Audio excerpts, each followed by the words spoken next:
OakLore, it is my pleasure to welcome you to the Bbuuc pulpit.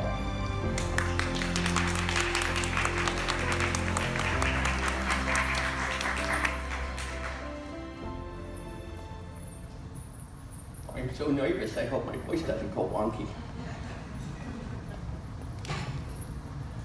Like our favorite televangelist, who shall remain nameless, I like to start with something funny. So, how many New Age Wiccans does it take to change a light bulb? None, the change comes from within. That would be Buddhist. That would be Buddhist. But it's very good guess. The answer is none. They hum at their crystals and they glow. I can't take credit for that. It's not an original, but it's still the rain. Well, I'm getting your remarks on that. All right, my message today. Merge ye onto I-95 South. No, that's not the same.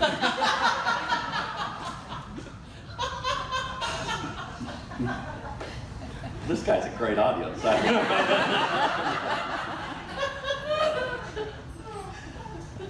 My message today is about cultivating adversity in our lives in such a way and to such a degree that it becomes part of our harvest of blessing. But what is a harvest of blessing? Lughnasadh, for many pagans and people of faith around the world, whether they call it Lughnasadh or just this time of year, the first harvest is a period, or rather begins a period of reflection, whereby we take stock in our lives, where we are, where we're going, and how we got here. And it is a time when the things that preoccupy us most, which are sadly the negative things in our lives, that we have an opportunity to more energetically evaluate for the positive outcomes that they create. And I know this is a theme that has been parroted in self-help books and inspirational speakers the world over ad nauseum. Focus on the positive. And if you're like me, the average everyday person, you're like, yeah, that's a great message. How do I do that? How do I do that? Because every day, it's something, right? Reminded of our favorite cliche, it never rains, but it pours. Something bad will happen, a car will break down, if you're me and my roommate, the AC will break down in the same week that the car breaks down, and so on and so forth. And you get bogged down, you get drawn down into being preoccupied with work, with the things that are going wrong in your life, and you're like, then you hear somebody like me get up to a microphone and say, hey, focus on the positive. That's how you change your life, that's how you transform. Put it in God's hands. I don't know about you, but God has done very little to take the burden out of my hands, even though I've offered it many times. It's a lesson I've learned. God doesn't do for you what you can do for yourself. But he or she or they will give you the tools and inspiration if you know where to look for them. And if you know how to regard the things that are drawing you down in life as part of the soil that you're tilling for a later, better outcome. To that end, I'll share with you an original poem in celebration of Lughnasadh. Mentioned in this poem is the goddess Talcha. Talcha is the Celtic foster mother to Bbuuc, who is the patron deity we celebrate during this first harvest festival. The summer sun sets early, so honor Talcha true. Great lady of corn and barley, foster mother of Bbuuc. When fruitful vines are ripened at high-growed stalks' behest, reap ye now the early harvest, and be all the circle blessed. So in the title of my message that was shared in your Journey newsletter, I talk about moments of ecstatic joy. Random, blissful, intemperate, complete abandon. Who here has ever had a moment like that? Just suddenly come upon you and you feel so in the spirit, so fully blessed, that you don't know what to do. So you dance. I've had this happen to me. I'm going to share one such event. I'm going to preface it with yet another original poem. I dance a dance in sacred space, with hearts abandoned and intemperate pace. Gentle yearnings and longings brace, deeply singing of inner grace. To what, O joyful spirits race? To peace and pleasure all my soul shall face, and there no keenly no debase. I dance a dance in sacred space, that all that binds me there to erase.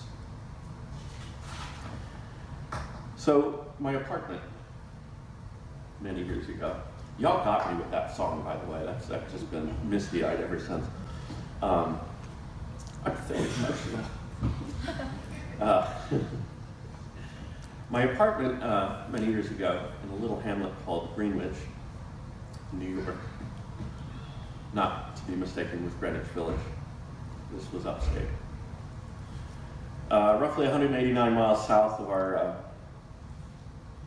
that's Greenwich Village is 189 miles south of the place I'm talking about. So Greenwich, New York, the house set atop a hill next to the road, while most of the property's acreage was at the bottom of that hill next to a babbling brook. So my apartment was a little in-law apartment built onto a Swiss chalet style house.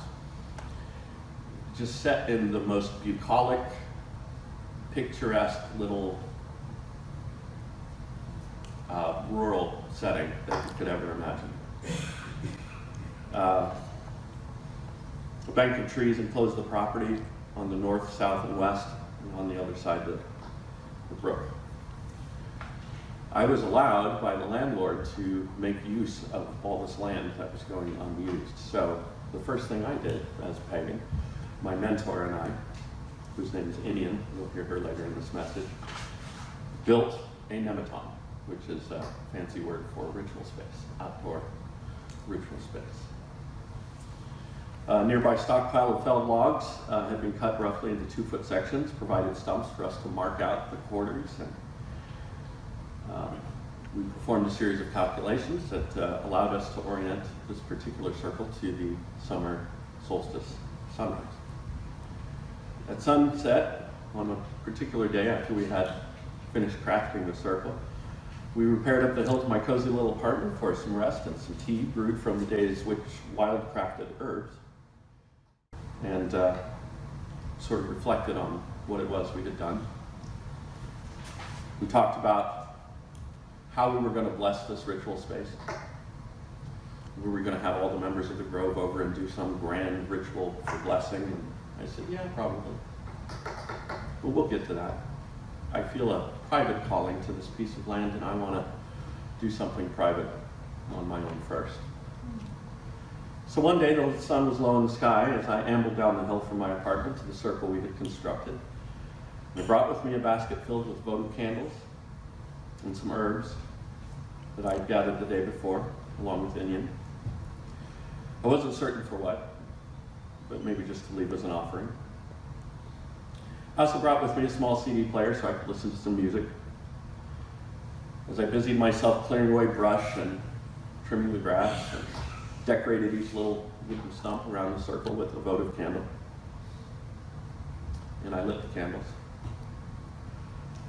And my little CD player is off playing the music, and the music is a particularly inspiring piece, and that's when it happened.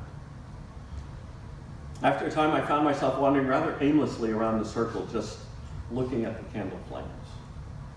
My hand extended toward them, so I'm just sort of walking around the circle, blessing each stump as I passed, saying a silent prayer, regarding each quarter in turn and the spaces between them. As a particularly moving piece of music swelled in the background, my walking turned into something more resembling a Native American dance. And before I knew it, tears were streaming down my face. My heart swelled with inexplicable joy. And I found myself dancing, unabashedly, with wide abandon, around and around and around the circle, experiencing a kind of ecstatic delirium. It was truly unlike anything I'd ever felt before. For one beautiful, fleeting moment, my being, through and through, every part of me was completely, utterly happy, filled with joy. Joy and abandon filled with zeal and spirit, and indeed the gods themselves, I felt, had descended and filled the space of this circle and my heart. That they had given me this one pure, sacred moment of total, blessed felicity. I was in their presence of that, presence of the very divine. The gods had given me a moment of their complete attention, I thought. And that's rare. When we pray, we so often long to feel like God is listening. In that moment, I felt, I knew God was listening. I could feel the very divine all around me, inside me, flowing through me, shining upon me. It changed me. It left a mark upon my heart that is truly indelible. After a moment like that, what man or woman could ever lose their faith? Part of the change that happened to me that day is I became an emotional wreck. So every time I talk about it, I just get all, do you have some tissue? Yeah. But it's a good kind of emotion. It's an affirming emotionality. Everything in that moment was more sacred, every moment of my life somehow more special, more of a blessing, more of a gift. This is what it was all about, all the studying, all the praying, all the meditating, all the magical workings, all the learning, all of it. It was about this single perfect moment of absolute and blissful divine communion. When I'd finally exhausted myself and come to a peaceful rest, I sat for a time in the center of the circle reflecting on what had just happened. Thank you. You're a very nice lady. Thank you so much.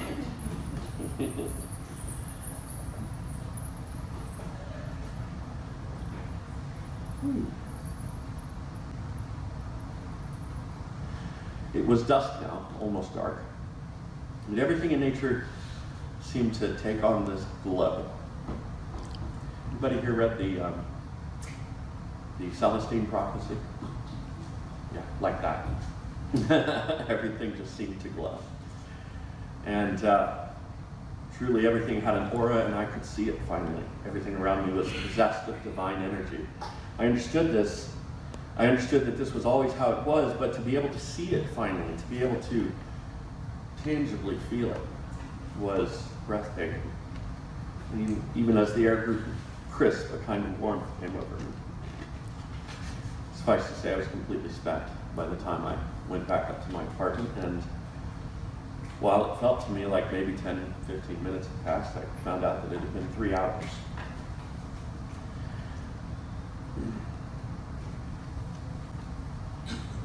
I was seized up in that moment in a kind of helpless happiness, a trance-like jubilance where my only compulsion was to dance, as they say, like no one is watching.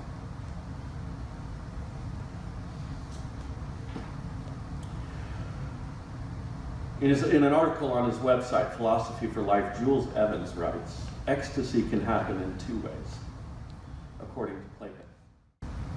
The best way, according to him, is the way of the philosopher or mystic, who over years and years of contemplation frees their soul from ignorance and finally attains an ecstatic knowledge of the divine. The other path is the way of the artist or seer, who suddenly gets seized by God and goes into an ecstatic trance, a sort of divine madness, and their art can carry us all off into a rapture as well. So I think my moment was a combination of two of these.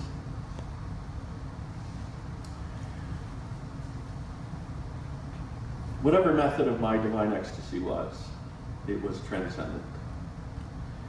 For all my life, even if it should ever happen again, I would be grateful to have had that one moment, the perfect affirmation. To have achieved in that moment the perfect state of being and to be in the very presence of the gods.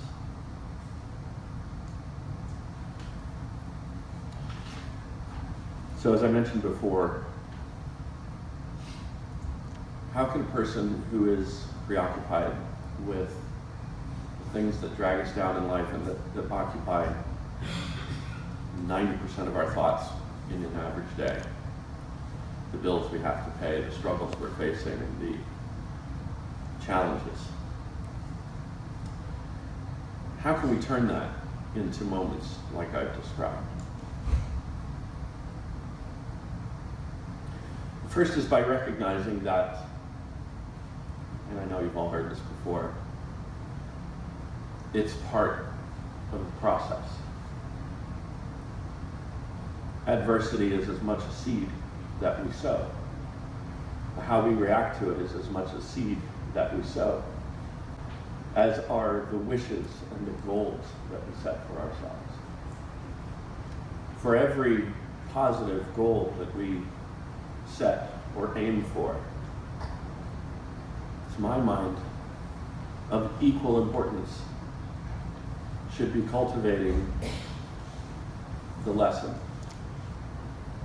and the transformation that happens to us when we face the challenges of life, when we face adversity.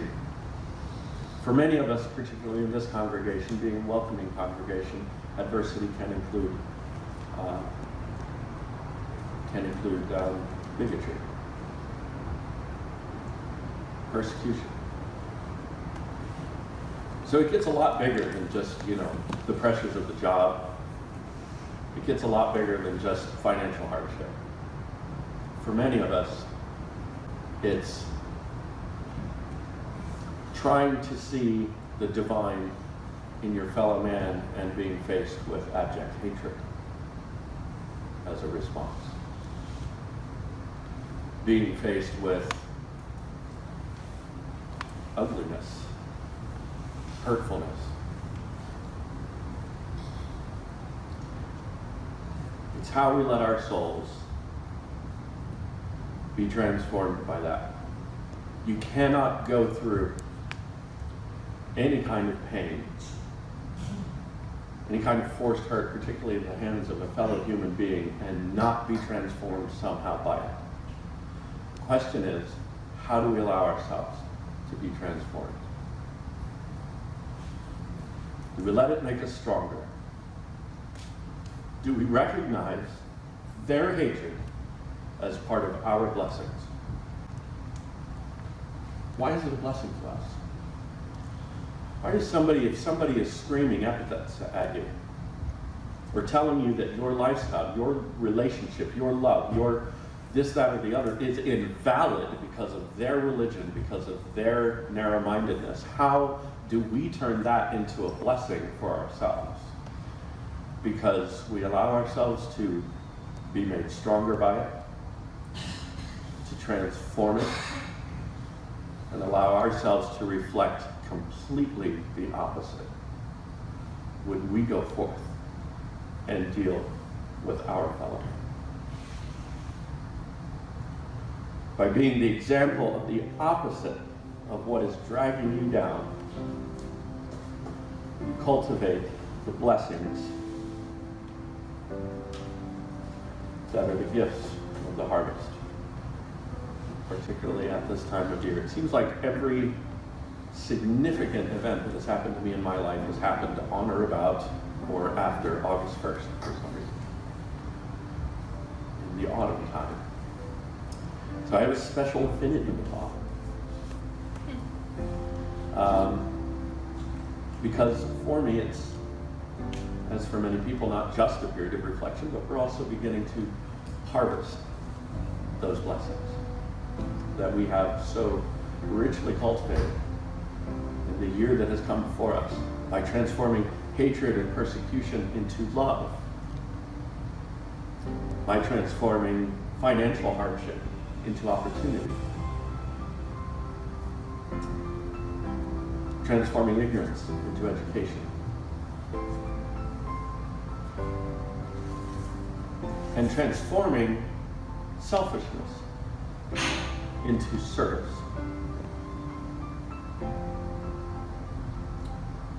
True service of God is the service of each other. And when, like me, the gods or God feels that you've done it long enough and you deserve a reward, that moment of ecstasy will come. And never again in your life will you question who's got your back. Thank you. God bless you. And happy Unitarian.